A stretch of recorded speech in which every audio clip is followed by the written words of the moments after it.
What a match we just witnessed. Manchester City 4, Liverpool 1. I wanted to wait to make this video until I saw what happened with the Arsenal match because that might have an impact on what I would have said. But just focusing on this match, what a performance. When I saw Liverpool win up 1-0, I said, oh man, here we go again. Liverpool are going to get the better of Manchester City again. And it was a bit unfortunate for Manchester City because they started off this match really well, I thought. And I was like, okay, this is what I expected to see from Manchester City. And then Liverpool get the goal against the run of play with Salah. And I'll talk about Salah first. Even in this loss, this man continues to score against top six clubs. He loves scoring against the big six. Salah's record against the big six is utterly unbelievable. All this guy does is score against the big six. I give a lot of props to Salah. What happened today was not his fault.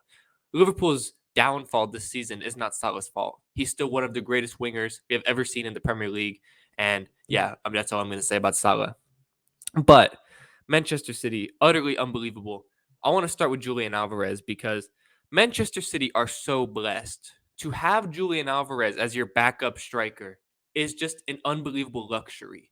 Haaland is out for this game, and you get to slot in a World Cup winner, Julian Alvarez, who is so unbelievably good. So good. And the fact that they got Julian Alvarez for just 14 million, that might be one of the biggest bargains of all time because they have this guy and he's so good. He literally, I don't want to make it seem like Haaland is replaceable per se because obviously he's putting up unbelievable numbers, but Alvarez goes in there and it just nothing changed. You know, it was like this City team looked just as good. Alvarez is able to get his goal. I thought he was phenomenal today. He's a little bit of a different player to Haaland, but I just think I rate Julian Alvarez so highly. I honestly, Julian Alvarez is almost too good to be a backup striker. You know, Man City, they're not going to change their system for him per se, but I don't know. I feel like this guy is way too good to be sitting behind Erling Haaland, you know, for the long term. And he signed a new contract at Man City, but it's like, I don't know. This guy, he would start for so many teams. And obviously, he's going to be a backup behind Erling Haaland from Man City. But what a luxury Man City have. I mean, they are so lucky to have two world-class strikers. They went from having no good strikers to two world-class strikers. It's unbelievable. I don't know how they've managed their luck to do that. But besides that, Jack Grealish, I hope the apologies are as loud as the disrespect was for Jack Grealish because he continues to prove the doubters wrong. Phenomenal performance today, a goal and an assist. Obviously, for that big transfer fee, he was always going to be scrutiny. I mean, the English tax, he's overpriced, this and that. But this season, he's shown glimpses of why Man City paid that money. He's actually proving his worth. He's been probably him and Mahrez have both been phenomenal this season. But Grealish, he scored against Arsenal. He scores and gets an assist in this game. Overall, great performance. He's playing really good football at the moment. Very impressed with Jack Grealish. I was very impressed with Man City in general today. I mean, Kevin De Bruyne once again. There's nothing much to say about this guy. Kevin De Bruyne is just unbelievable. He's just an unbelievable player. I mean, there's nothing much to say. I mean, a goal and an assist. I mean, you got man of the match in this game. Thoroughly deserved. I mean, this guy is just unbelievable. One of the best midfielders, if not the best midfielder we've ever seen in the Premier League. We're so blessed to be able to watch him week in, week out. So good. Once again, Pep got it spot on with this tactical switch that he's doing. I mean, when they're in attack, Stones moves up to defensive midfield, and it's still kind of mind-boggling, but it's working. I mean, they dismantled Liverpool. Even when Liverpool were 1-0 up, Man City were still the better side, playing better football.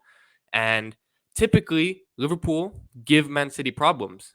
But I would say in this game, they thoroughly deserved it throughout.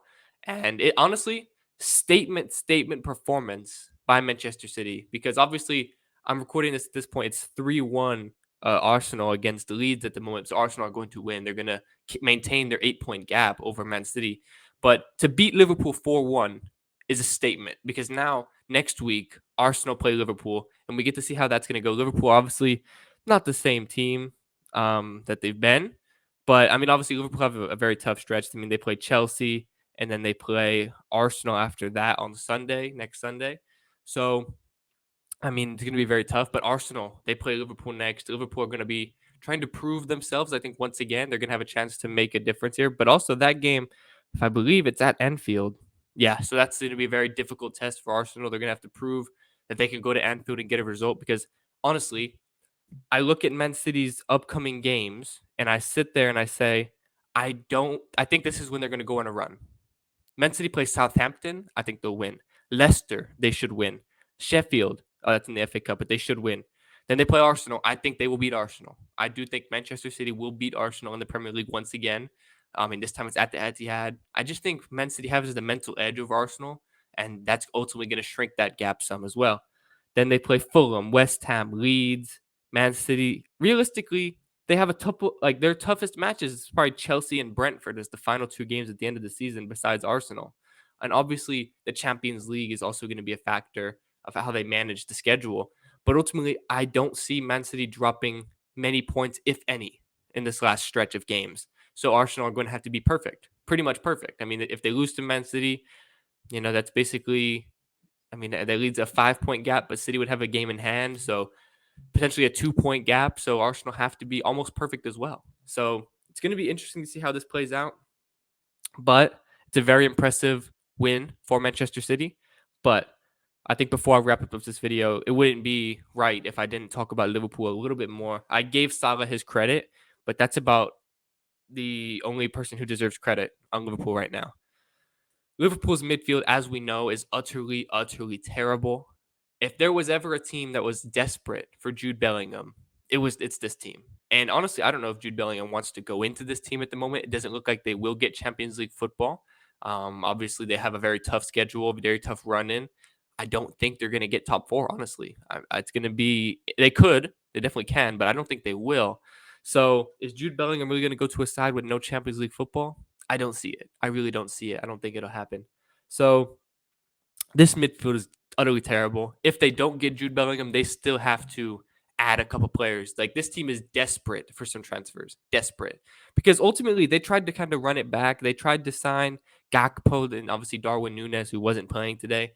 But ultimately, this team, it's just an aging team. And I think we have a little bit of a nostalgia factor about Liverpool because when we think of Robertson, Trent, Van Dijk, Fabinho, things like that, we think about when they were, obviously just a couple seasons ago, going at it with Manchester City, boom, back and forth. That Liverpool team, no denying it, one of the best Liverpool teams, one of the best Premier League sides of all time. There's no denying that. But I think they're just getting older. The fall off, they're just starting to fall off a bit. And look, I want to say this. Van Dijk, Virgil van Dijk, your fall off needs to be studied. Put it in textbooks. This fall off needs to be studied for the next 20 years because he's just not the same player that he once was. And ultimately, I do think some of that has to do with the fact that Liverpool's midfield is utterly terrible. It is really bad. But I mean, this guy, he's basically just trying to defend players with his aura. I mean, he's just not the same player that he once was ultimately, and it's just sad to see the fall off. And the fact that people look, I can't sit up here and deny that Virgil's peak, his prime, was one of the best in Premier League history. I'm not going to deny that. I mean, he was second in the Ballon d'Or. Nobody was able to dribble by him in 2019.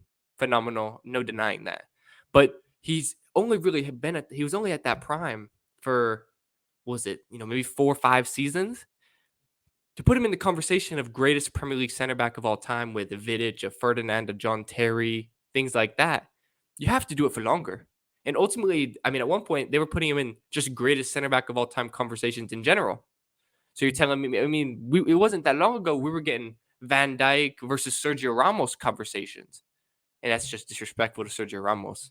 So I do think that it would be silly for Liverpool to move on from Van Dijk because I do think ultimately this midfield being so poor has kind of made him look worse maybe than he actually is, because I think if you can fix up this midfield, take a little bit of pressure off the Liverpool back line, it'll be all right. I mean, ultimately they have Trent that can't really defend.